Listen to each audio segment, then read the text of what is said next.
Halo semuanya, Valar Morgulis. Episode 3 HOTD yang berjudul The Second of His Name baru aja rilis. Yuk langsung aja kita bahas. Kita rekap dulu apa yang terjadi di episode 3, tapi diingetin buat kalian yang belum nonton episode 3, ini akan mengandung spoiler, jadi baiknya kalian nonton aja dulu ntar balik lagi ke sini. Oke, kita langsung aja mulai rekapnya. Episode 3 ini bersetting 2 tahun setelah apa yang terjadi di episode 2. Di ending episode 2 kita tahu kalau Corlys Velaryon meminta Daemon Targaryen untuk membantunya berperang melawan Triarchy di Stepstone, dan di episode 3 ini diceritakan mereka udah mulai menyerbu Stepstone. Dengan adanya Caraxes, nyatanya membuat Daemon gak mudah mengusir mereka dikarenakan adanya gua tempat para Triarchy berlindung. Bahkan Corlys dan Daemon kalah jumlah sehingga perang ini berlangsung 2 tahun dan belum ada kemenangan. Sementara itu di King's Landing, King Viserys dan Alicent udah menikah. Bahkan mereka udah punya anak laki-laki yang diberi nama Aegon, dan Alicent tengah mengandung anak kedua. Hari itu adalah ulang tahun yang kedua buat Aegon II. Di tengah-tengah pesta, Tyrion Lannister menyampaikan bahwa pasukan Corlys dan Daemon kewalahan menghadapi para Triarchy. Bahkan jumlah mereka terus saja berkurang. King Viserys menolak membahas hal itu. Di samping Daemon dan Corlys memulai perang tanpa seizinnya, hari itu adalah hari berpesta karena anaknya ulang tahun. 2 tahun berselang, hubungan Alicent dan Rhaenyra udah nggak seperti dulu lagi. Apalagi dengan kelahiran Aegon II, membuat Rhaenyra makin menjauhi King Viserys, ayahnya sendiri. Di hari itu, untuk memperingati hari penamaan atau hari ulang tahun Aegon II, mereka mengadakan perburuan sesuai tradisi. Orang-orang sangat menyambut kehadiran Aegon II, apalagi dia dinamai seperti Aegon the Conqueror. Kepercayaan bahwa dia akan mewarisi tahta menggantikan King Viserys kuat banget di kalangan para lords di Westeros. Di acara tersebut, King Viserys punya rencana tersendiri buat Rhaenyra. Tanpa sepengetahuan Rhaenyra, King Viserys berusaha menjodohkannya dengan Jason Lannister. Tentu aja Rhaenyra nggak mau. Dia bahkan belak-belakan mengatakan itu pada King Viserys bahwa dia nggak mau menikah. Tapi King Viserys mengatakan bahwa itu udah jadi tradisi dan kewajiban. King Viserys tetap memaksa Rhaenyra untuk menikah. Karena kejadian tadi, Rhaenyra marah dan memutuskan untuk pergi dengan berkuda.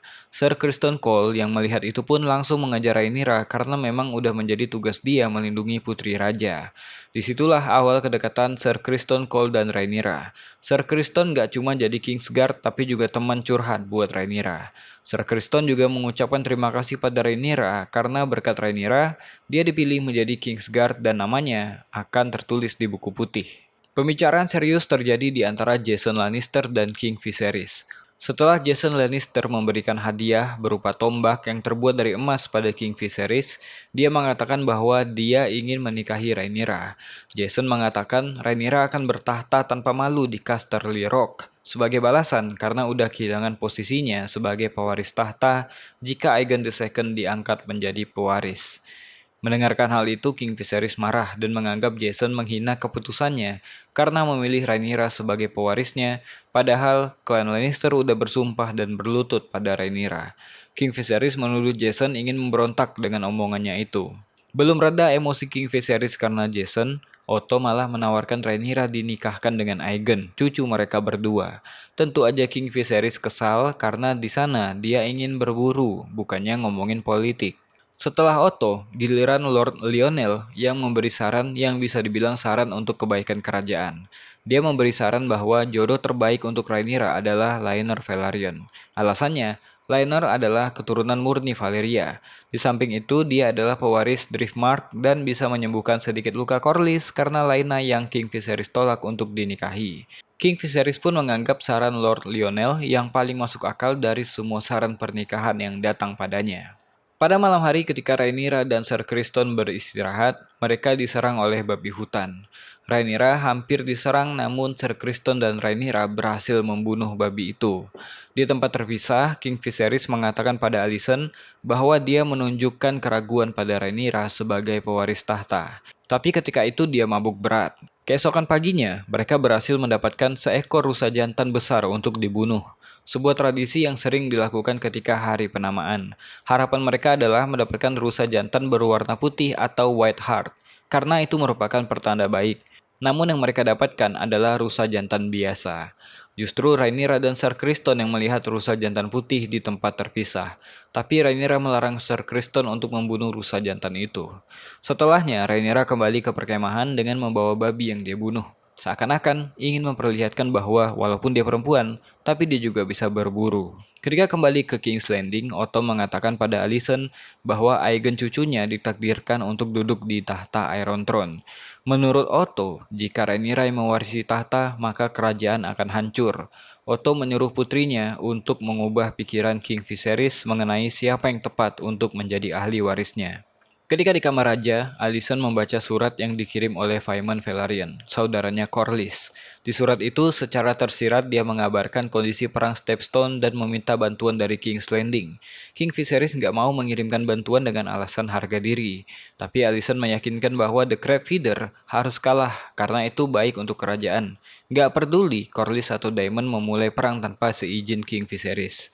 Besoknya King Viserys mengirimkan orang untuk memberikan surat pada Daemon bahwa bantuan akan dikirimkan ke Stepstone. Di kesempatan itu juga King Viserys mengingatkan Rhaenyra bahwa dia tetap harus menikah dan mempersilahkan Rhaenyra memilih pasangannya sendiri karena tujuan menikah untuk memperkuat aliansi dan meningkatkan kekuatan.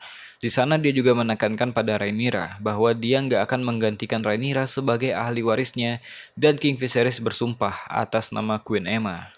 Sementara itu di Stepstone, pasukan Corlys dan Daemon mulai goyah karena berperang dengan Triarchy. Mereka bisa dibilang kalah strategi walaupun ada Daemon dan Caraxes. Laenor pun menyarankan strategi lain untuk itu. Ketika itu, orang suruhan Viserys tiba di sana memberikan surat pada Daemon. Isinya membuat Daemon marah. Dalam surat itu, King Viserys mengatakan akan mengirimkan bantuan ke sana untuk menghindari kegagalan yang dibuat oleh Daemon. Karena merasa terhina, dia pun akhirnya menjalankan rencana Laenor. Daemon ingin membuktikan dirinya. Dia pergi ke Stepstone sendirian tanpa Caraxes, sendirian tanpa armor dan hanya membawa Dark Sister. Dia membawa bendera putih untuk mengumpan tentara Kragas Drahar keluar dari gua mereka. Namun tentu aja setelah itu Daemon melakukan perlawanan. Dengan lincahnya, Daemon berlari sendirian, membantai satu persatu tentara Kragas Drahar. Saking cepatnya Daemon bergerak, anak panah pun berhasil dia hindari. Daemon harus bergerak cepat untuk membunuh Kragas Drahar supaya perang ini usai. Ketika Daemon terpojok dan semua tentara keluar dari gua, barulah Corlys dan tentaranya serta Laenor dengan Seasmoke menghabisi para Triarchy. Sementara itu Daemon mengejar Kragas Drahar dan berhasil membelah tubuhnya. Perang Stepstone pun akhirnya berakhir. Itu dia rekap episode 3 HOTD The Second of His Name. Sekarang saatnya kita review. Saya perlu ingatkan mungkin informasi yang akan saya sampaikan ini bisa jadi akan menjadi spoiler di episode berikutnya. Jadi kalau nggak mau, kalian bisa skip sekarang. Bisa dibilang serial ini di setiap episodenya punya lompatan waktu yang lumayan. Dari episode 1 dan 2 aja, timeline berjarak 6 bulan. Kemudian timeline melompat 2 tahun setelah episode 2. Namun bagusnya, kita jadi nggak menemukan gap antar tiap episode. Di adegan-adegan awal, kita diliatin sama Tyrion Lannister dan Jason Lannister. Mereka berdua adalah saudara kembar. Diperanin sama Jefferson Hall, satu aktor. Mukanya familiar banget karena dia juga main di Game of Thrones memerankan Sir Hugh of the Vale. Beda dengan di GOT yang cuma main sebentar karena harus mati ketika melawan The Mountain di turnamen jousting, di serial ini karakter Jason Lannister akan punya peran yang lumayan banyak. Karena gagal menikahi Rhaenyra, dia nanti akan menikahi Johanna Westerling, perempuan yang dibicarakan oleh para ladies di tenda ketika acara perburuan. Di situ dikabarkan Johanna diculik ketika kapalnya melintasi Stepstone.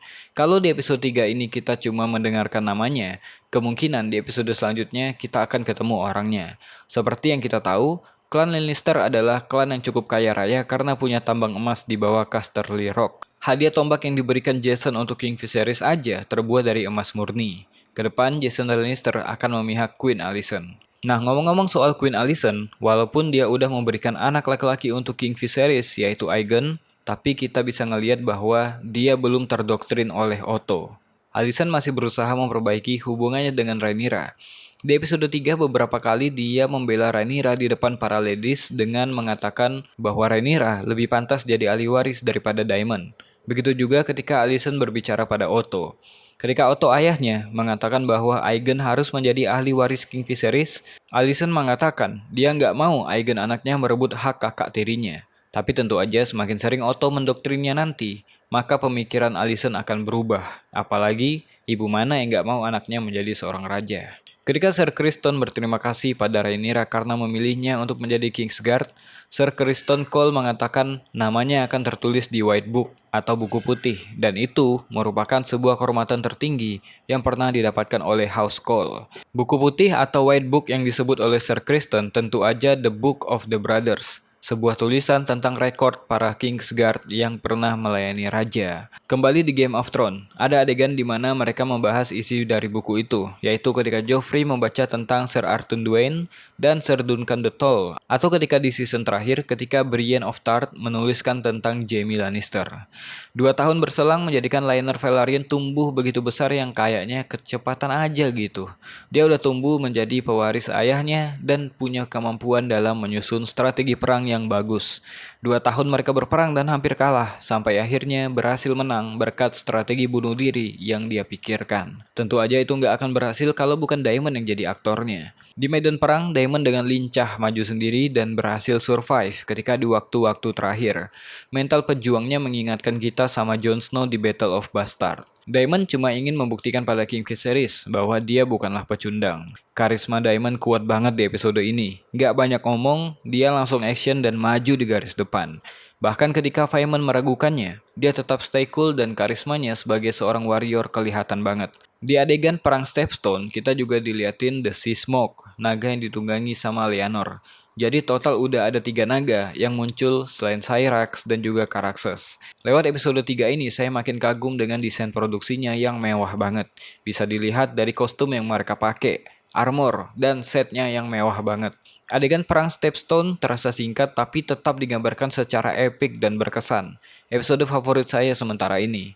Mungkin itu aja buat video kali ini. Jangan lupa subscribe untuk video selanjutnya. Saya Besa Putra, Valar Morghulis.